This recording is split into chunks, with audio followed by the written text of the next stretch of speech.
हासिल तंगवाणी में मेहरान टीवी के सर ते मच कचहरी की तकरीब मुनक़द कई वई, जंहिंमें सूफ़ी फनकारनि क़ौमी सूफ़ियाना कलाम गाए महफ़िल के झोमाए छॾियो। उन हवाले सां ॾिसूं था हुसैन मलिक जी ही रिपोर्ट।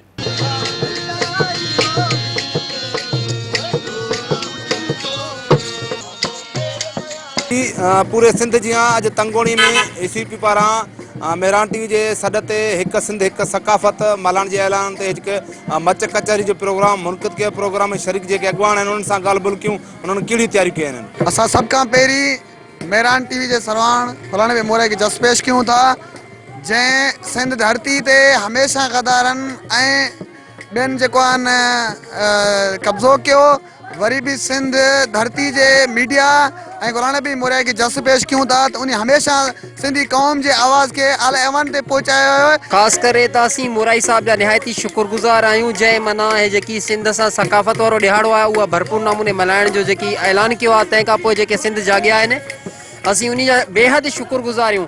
और इन्हीं का बाद जेकी ॻाल्हि आहे त धारिया हिते उहे धारिया कॾहिं बि क़ाबिज़ थियण न छॾींदासीं। असां जेकी सिंधी आहिनि उहे सुजाग थी चुका आहिनि। असीं सलाम पेश कयूं था गुलाम नबी मोराई साहब के मेहरान टीवी के साफ़ भाइरनि के।